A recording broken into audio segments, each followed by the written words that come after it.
All right, welcome guys. We're here again for our series on mental wellness and all of the good things that come with that. I am Miss Hallie, the school social worker, and today I have with me Mr. Jake Manning.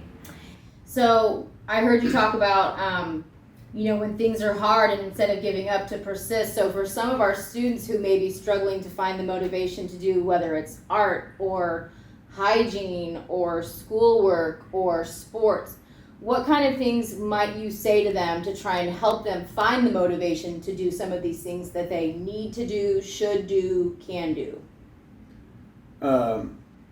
Stop comparing yourself to everybody else, and be gritty about the thing, and be true with be real with yourself, and know that there are things about you that you're not perfect, and that you're a work in progress, and you always will be. And that the things that you can change, that you work on those. There's no secret that I'm a big guy, and that I eat too much and I don't exercise enough.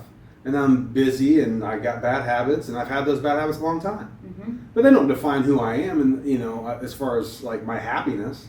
I think that kids. I hope they realize that having those negative thoughts about themselves is a normal thing, as long as they don't get in the way of your happiness or your ability to do anything about it. Well, here, I'll kind of piggyback on that. I know that a lot of the kids that I meet with that may struggle with self-esteem or poor grades, or they don't read at a level that they wish they did. And so one of the things that I try and focus with kids on is that everybody has their strengths and their weaknesses. And so what's really difficult for me might be super easy for you. And sometimes it's hard to not feel that tug of comparison when you think that, oh God, it's hard for me, and so it's always easy for everybody else. Yeah. But everybody has things that they're good at, that come easy to them. And then everybody has things that are hard for them, that they suck at and that they struggle with. And so it's just trying to understand and appreciate kind of where you're at the same time working toward bettering yourself in those areas where you wish that you were a little stronger or a little bit better. Yeah.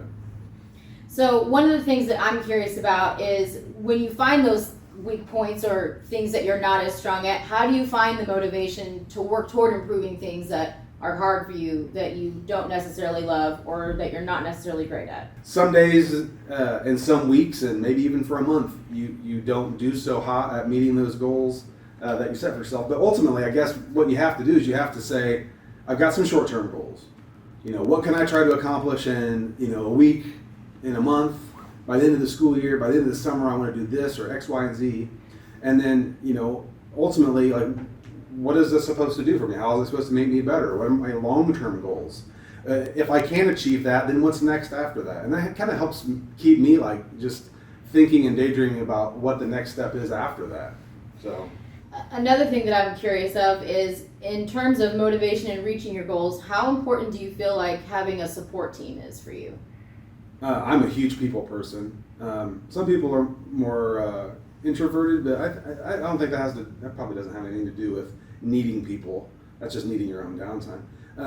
I think that having people who support you is extremely important.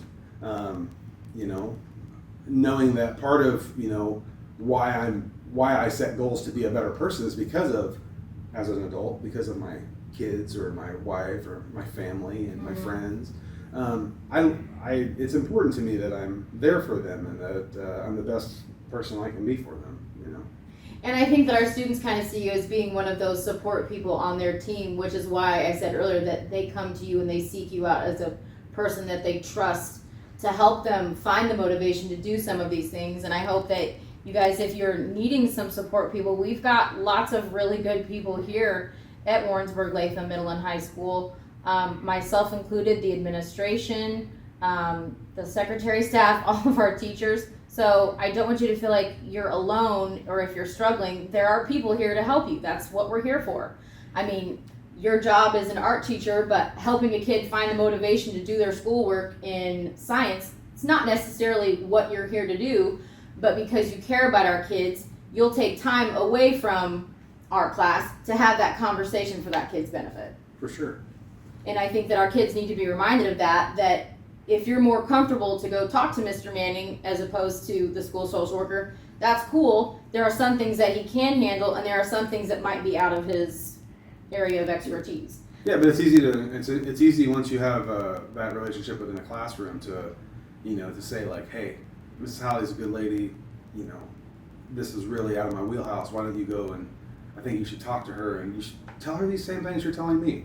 And I hope that I can be kind of steer kids that have some serious issues, because we have kids that are facing some serious troubles in their life.